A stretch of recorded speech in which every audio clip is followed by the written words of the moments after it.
Hi there, it's Dan here from Flexxable, and today we're going to talk about how AI can help plastic surgeons, dentists, and other medical professionals. Let's dive in. So if you're thinking this video is going to be about how we can use AI to help with surgery and all of that type of stuff, this is not what the video is about today. My best mate is a plastic surgeon named Dr. Pouria Moradi, aka Ziggy, and he's a fantastic surgeon. He's been my best mate for many, many years. And he was actually one of the first guys to give me a break with my marketing back in the day. We did some SEO for him and a website and stuff like that. Back when I was very green, so I'm forever grateful. Thank you, Ziggy. So Ziggy came over for Christmas this year. He'd read my book and he just started thinking, I guess I planted the seed, right? He knows he needs AI. He just doesn't know where and what that looks like, okay? So we went out for lunch. We weren't ever going to talk about this, but it ended up turning to business, and we started thinking about ways that we can implement AI into his business. That led to me introducing him to one of my tech terminators, a guy called Ollie Wood, and we ended up having a Zoom call where we went through and really kind of dissected Ziggy's business and figured out how we can help. I call these calls coffee dates with clients because we go out and we have a virtual coffee with them and we figure out how we can help them, right? And the key is, and a lot of people get this wrong because they're trying to sell the solution over, just push, right? But you'll notice what I did with Ollie on this coffee date, and that was to listen to what Ziggy had. We dissected every single stage of his business. And yes, AI can help in all stages of his business, but there was one point where we figured out exactly where we need to start and what that kind of hot button was for him, okay? And it wasn't to do with leads and database reactivation and AI, okay? Because a lot of these surgeons, dentists, people in the medical professional, they're slammed, right? They can't keep up with demand. They haven't got enough capacity for more leads. They need help to free up their costs and also to free up their time and energy, okay? And when we're able to find out what that was with Ziggy, like within a week, he's just arrived back in Oz and we've started building him a solution, and we think it's going to be absolutely fantastic. All right, so without further ado, I'm going to let you watch this coffee date with Ziggy so you can understand how we approach this and how we're meant to listen to the client rather than sell to them. Please enjoy this. It was great fun. I'll catch you soon. All right, let's just dive in. We haven't got too long. So Ziggy, if it's okay, being the control freak that I am, I want to just give Ollie an understanding of what my picture is, and then you can I think that's fair because you understand both of our skill sets. Yeah, and then you can chime in and we can tweak it from there and decide if you want to go ahead. Can you see my screen? Yeah. All right, so we want to kind of like an end-to-end AI solution, right, for Ziggy. Then we make a case study. Then we sell it to other surgeons, right? I'd say doctors. Other doctors, yeah. Okay. To keep it a bit more broad, but yeah, you get the point. That's pretty much it. Ollie's going to come in. He's going to take your business, and we're going to talk about every aspect of it now to give a broad overview, and then Ollie can kind of decide which parts he wants to start on and go from there, right? But from the way I see it, Ziggy, if we look at the different kind of sections of your biz, you've got fresh leads coming in, and from what you said to me yesterday at lunch, the lead comes in. It's lead.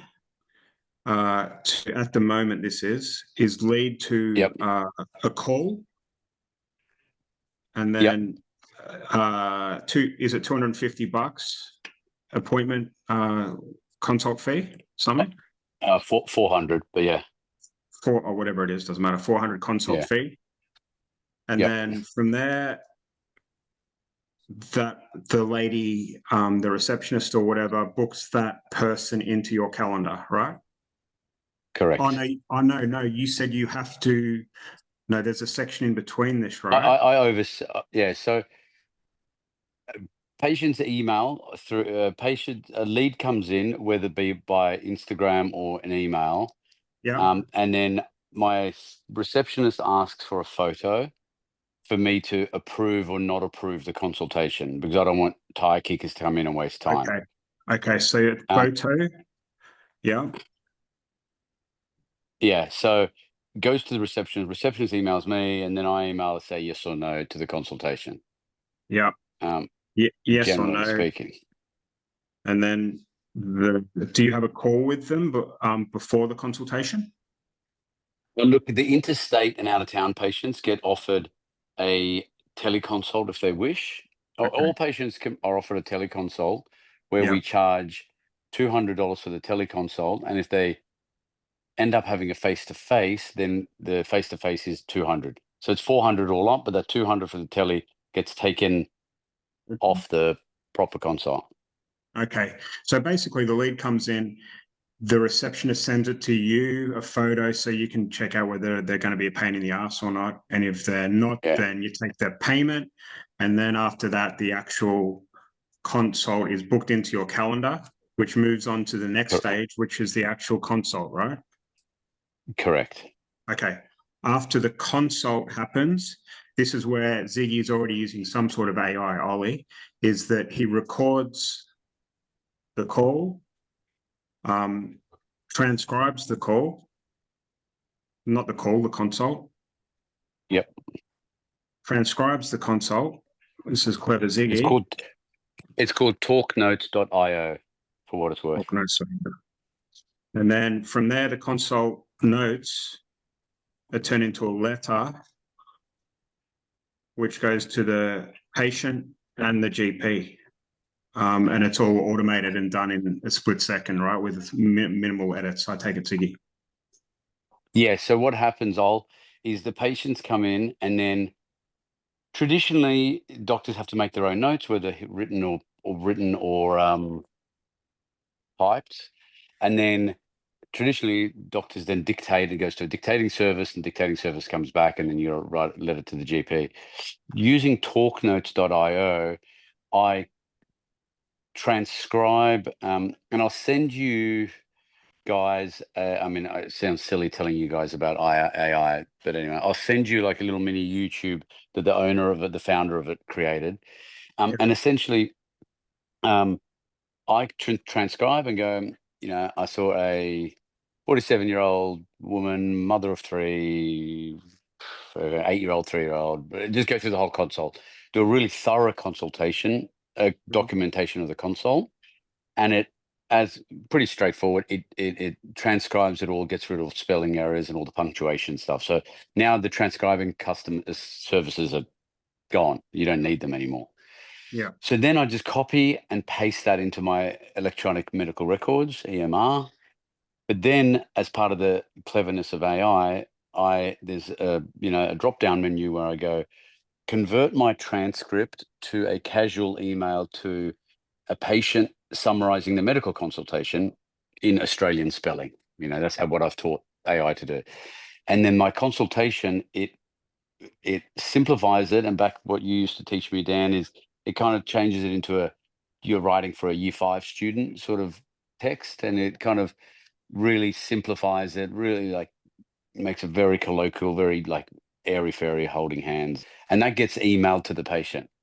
Yeah. Then I click down on the transcript, and I go convert transcript to a formal email to the referring GP, and then it gets my consult notes and it converts it to a formal email summarizing everything to the GP. So in a matter of 2 minutes, I've created those 3 documents that are super powerful.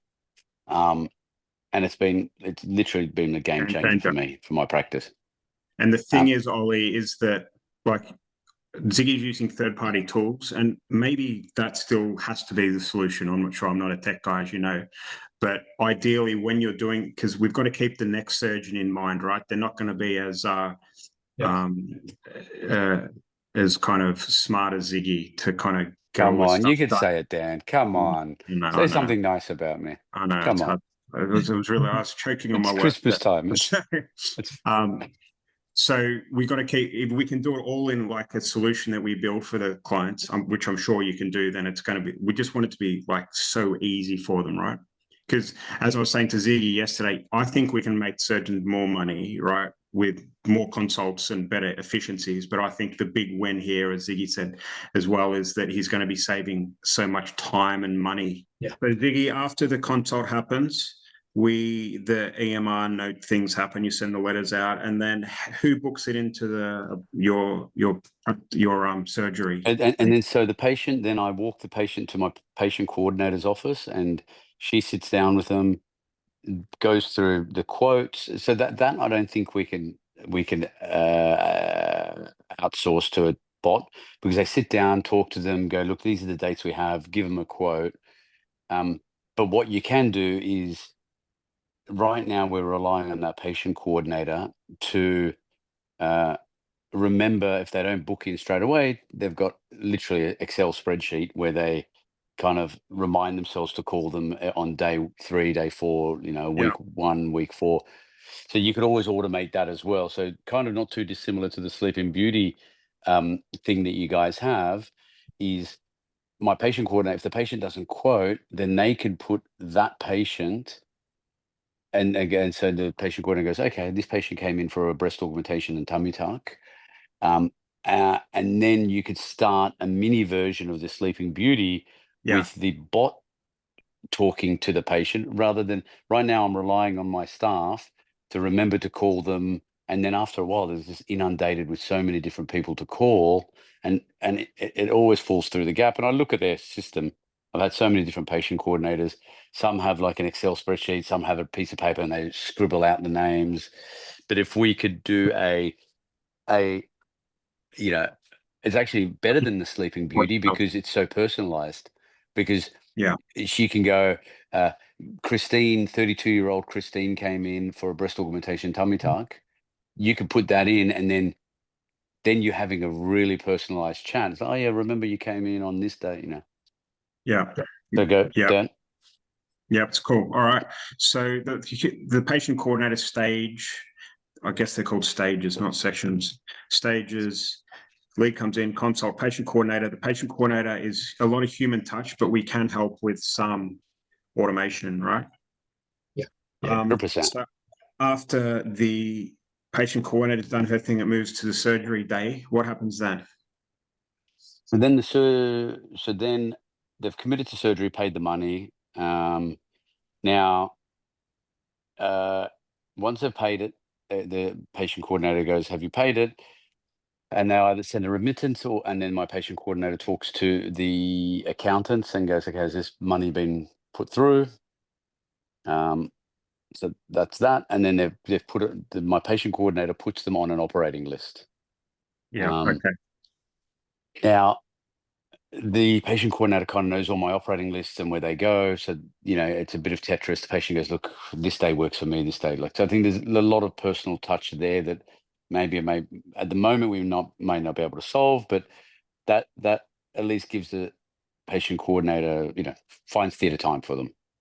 This is what I'm thinking here, right? As we're going through this, like, I think it's kind of like the 80-20 rule. Like 20% of this stuff is so bespoke, it's not going to be applicable to the next surgeon, because it's specific to you. So I think what we need to do is get this built for you 100% bespoke, and then figure out what can be rolled out to the other doctors without too much, to get them 80% of the results with 20% of the effort. Do you know what I mean? Because I think a lot of the effort that Ollie's going to have to do is in the minute details with you, which is great. But if you try and build a business out of helping every surgeon with all these different small little things, then it's going to be a nightmare, right? Especially because we know surgeons are really bad at getting back. I mean, no offense, Ziggy, but well, the good thing is, when you guys are doing all this, you won't be dealing with the surgeons. You'll be dealing with the patient coordinators and the admin staff, because you're making their lives the easy part. Yeah. Do you know what I mean? You'll sit down, our future salesperson, Ollie, is not going to be sitting down with me. They're going to be sitting down with my Jenna, who's at work 9 to 5 every day, who has patience and can go through it, because you're making their life easier, not. Yeah. So they'll be able to do their job better. Like, get rid of all the shit stuff. Like, They hate yeah, doing, yeah, they're gonna love it. Nice. All right. So if the surgery happens, what happens? Because Ollie, the other big thing that Ziggy was saying is that there's a lot of cost in the aftercare and back and forth and headache. So what happens? So the surgery happens, then what happens? but it's actually a really good segue into what we were saying is then from once the surgery happens, then my nurses have a daily, they call them the first day. The nurse can still call them, but then we can have a WhatsApp or a text messaging between the patient and the A, because all the questions, everything's the same. What we do for dressing day 1, what we do dressing day 3. And then what that does is it gets rid of all the shit jobs for my nurse, like Yeah. calling, making sure everything's okay. And then my nurse can concentrate on what they like doing is patient comes in physically doing the dressing changes and physically talking to seeing the patient. So it opens up so much time for them. So all those Yeah. crap jobs get done.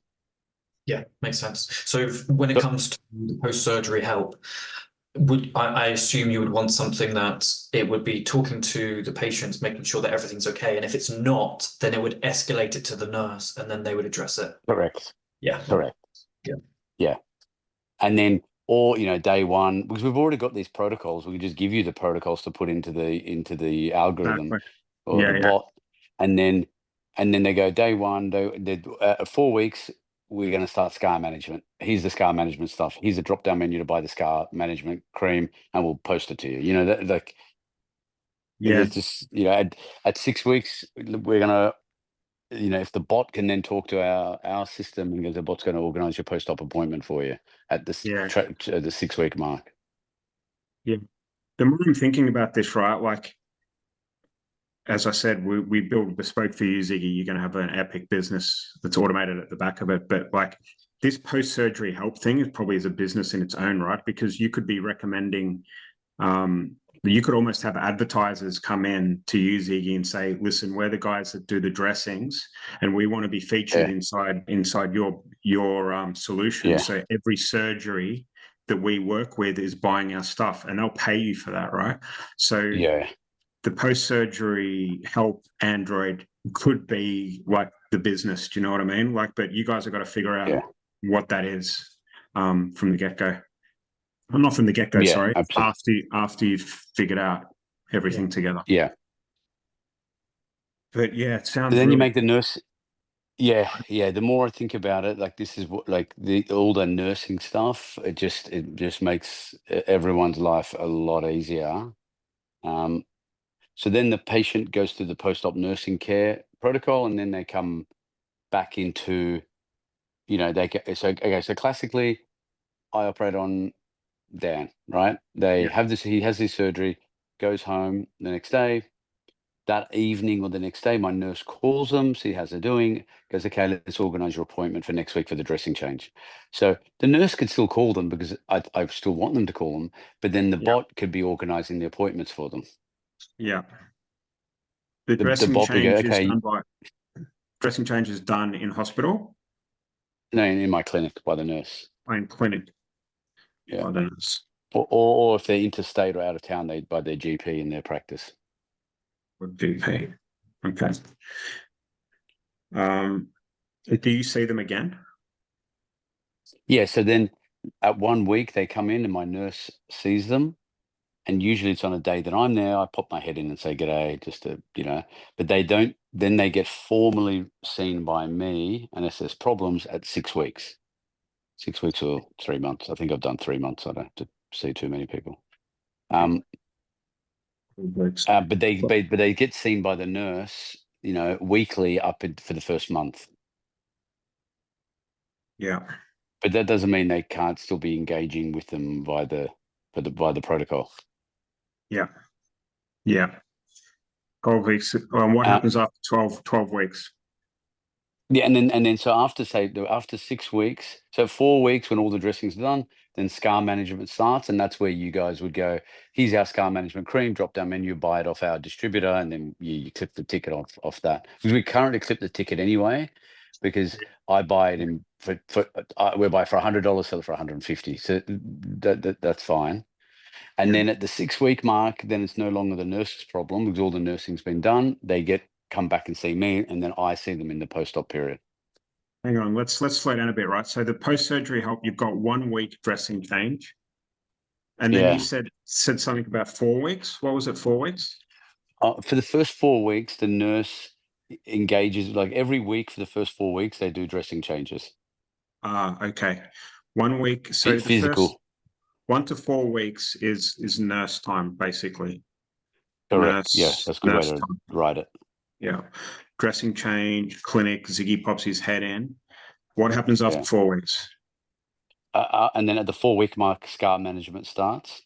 So that's Ziggy. That's coming to see Ziggy at week 4? No, scar management, all the creams and all the the upsell stuff.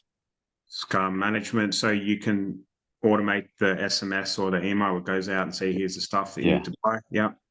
Yeah, or currently they come in physically and then we physically give it to them. So if they're out of town patients, then we could remotely send it to them. And then generally the first time I see the patient is at 12 weeks. It used to be 6 weeks, but now I just see them at 12 weeks because I've got too many patients to see. Cool. 12 weeks. So what happens between 4 and 12 weeks? Nothing. Not much. I think from our protocol, it's at 4 weeks. It's kind of the nursing's done at 4 weeks unless there's complications. Then they don't get. Then we would set up in our system a weekly just to check in. How's it going? You know, that sort of stuff. You do the weekly check-ins because it saves the nurse having to do it. Then at 12 weeks they come and see me. Yeah. Okay. And then it's kind of done. 4 to 12 weeks is scar management, and they're just do they call in and hassle you much during those 4 to 12 weeks, or hassle nurses? No, they hassle the nurse. Yeah, they hassle the nurses a lot. Yeah, they do. Okay, so this is post-surgery. Yeah, I think this is where there's a lot of wins. That's where the money is.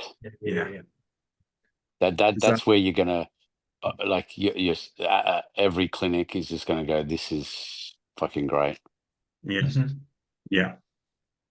That's where my gut feeling is, where the money is.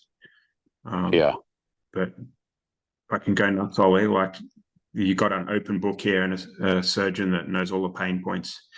And also we've got all the protocols for every operation. So it's not like we have to create it. We've actually got the protocols. So we do give you the protocols. Yeah. And then you go, these are our protocols. It's just, you just feed it into it. Like, it's super and the good simple.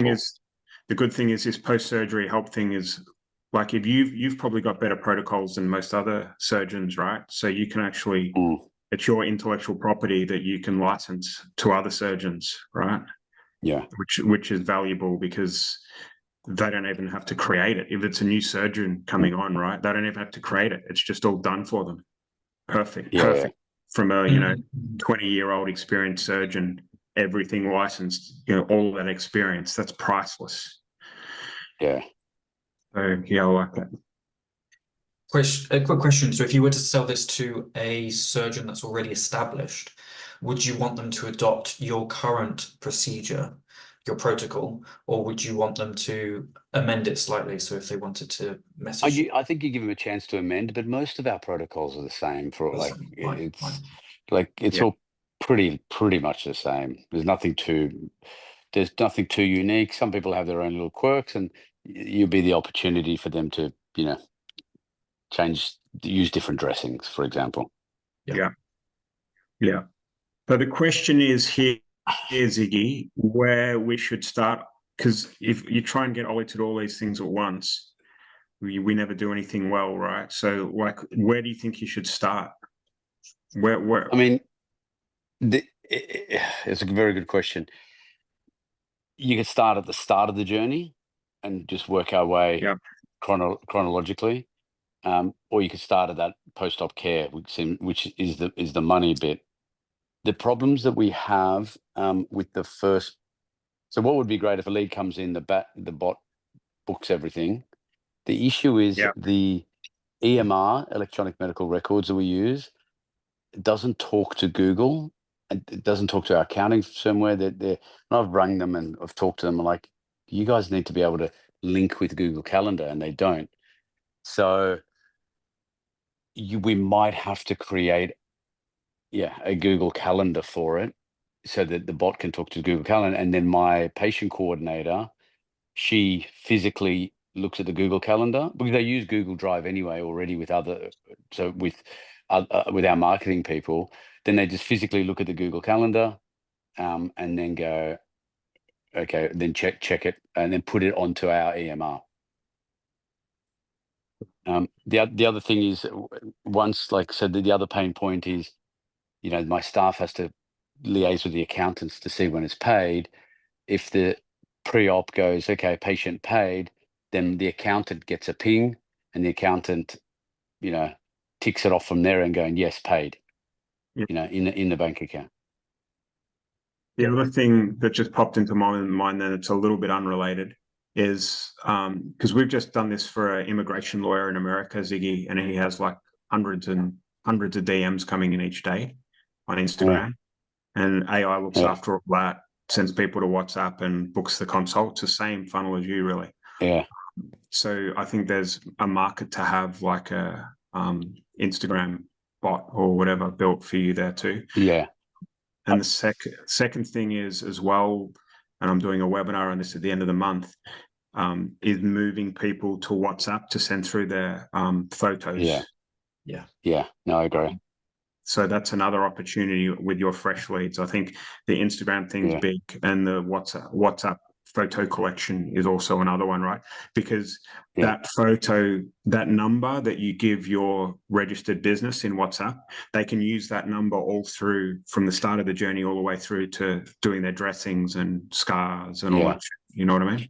So we use a online software platform called Dialpad, and each staff member has their own Dialpad number.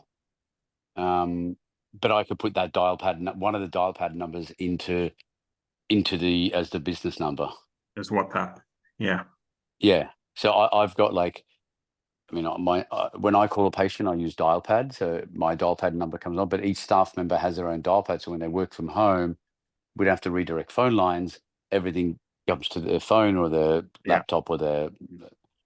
And on Instagram, I guess, not for now, but as we progress it, you could, and I think I'm just experimenting with this company, and the guy seems pretty cool, Argentinian dude. I think they're using AI bots to improve your comments, like comments and lots of how Instagram wants you to share stories and save stories. So they're using an AI bot at the moment to improve my engagement with followers. That's kind of, so we could always talk to lead gen so we stuff. could always talk so we could always talk to them and go as an add-on to the clients, so we don't have to do it, is work with them and go, okay, as you said, a dentist, plastic surgeon, whatever, we work with this company, and each one of your posts is going to be liked this many times, commented this many times, and the comments are now, it's interesting, the comments are all very specific to the post that you've done. So they're not like, wow, this is great. It's like, oh, I noticed that it's pretty clever what they've done. So once you know it's fake, but it helps with your algorithm, apparently. Because I was shadow banned for a good year because Instagram keeps saying that I'm posting nudity, and they keep shadow banning me. So I'm trying to get myself out of a shadow ban.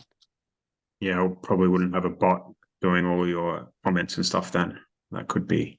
Well, it's not a bot. I don't think it is a bot, because all the when I go on all the profiles, they're proper profiles. So I don't know how they do it. Interesting. Oh, okay.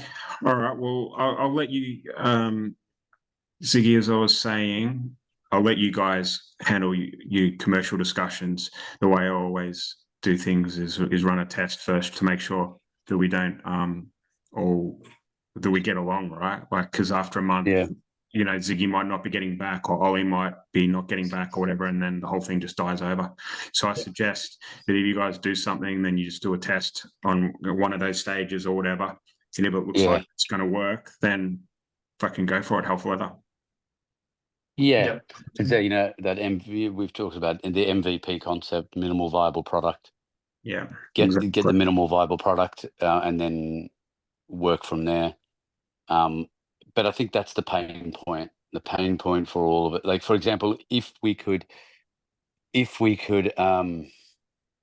so you look at when the patient pays for surgery, right? At the moment, actually, I'm paying my dad to do it, just to give him something to do. But at the moment, the patient coordinator rings my dad or the accountant, has it been paid? And then they get back, it says yes. If it's yes, then they're booked in for surgery. But if in our system, the bot messages, emails the accountant or my dad or whoever's doing it, and he's Yeah.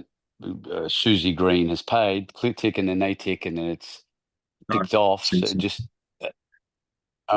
yeah, I reckon, and then I'll look, man.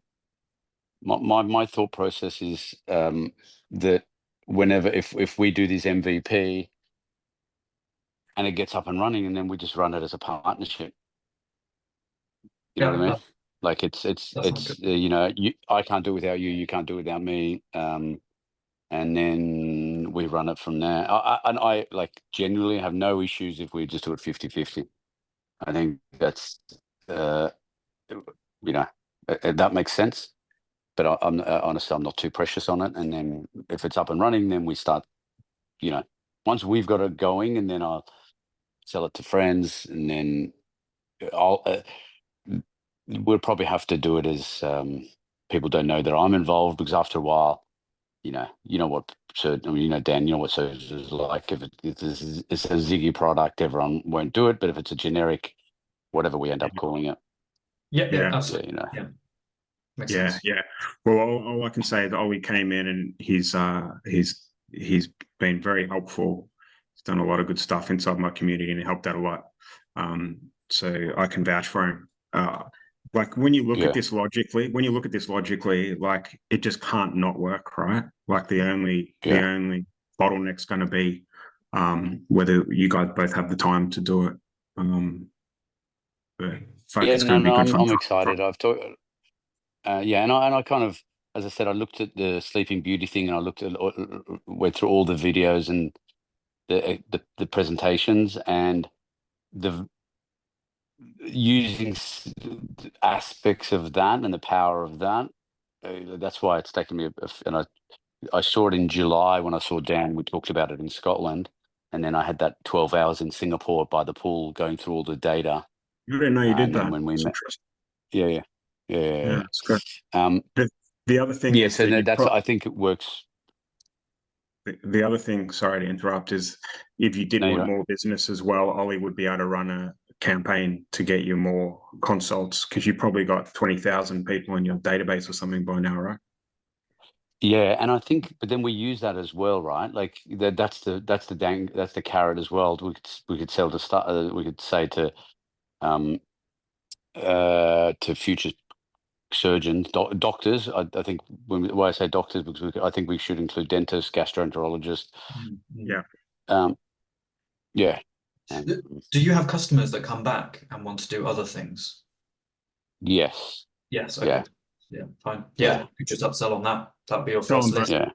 Yeah. The big thing that we have that nobody has been able to monetize, not the right word, to track, is where all the word of mouth, because you get so many you get a patient goes, I love my boobs. I've told you to everyone. And then you get patients in, and they don't tell you who they came from. Maybe eventually you could try to figure out how to track those, but at what cost? It doesn't help you. It's not like we can't pay patients for, it's illegal for us to incentivize Can't patients anyway. incentivize it. Yeah. Yeah. I think, at the end of that 12-week process, right? Like I don't know if you've got something high value. Like I'm always looking at this from a sales perspective. If you've got something that's high value that doesn't include you, like Botox, it'd be very easy. Once they've gone through this process and they're a happy camper, it'd be the perfect time to send them an offer for, recurring Oh, yeah, Botox, yeah. whatever that might be. Yeah, yeah. Yeah, no, If it doesn't yeah, involve you, we that's just just send them to our nurse. that's just free money, right? So like you would want to have something after that 12-week finishes and say, hey, congratulations, you've finished our 12-week process. Congratulations. And if you want, we've got a special deal for people that have finished with me. And it's a 12-month Botox plan for 6 months price or whatever that is. Yeah. Yeah, no, that's good because then that sends it to our injector. Yeah. Yeah. So I'll have a think about whether you want to start from the start or start in the middle.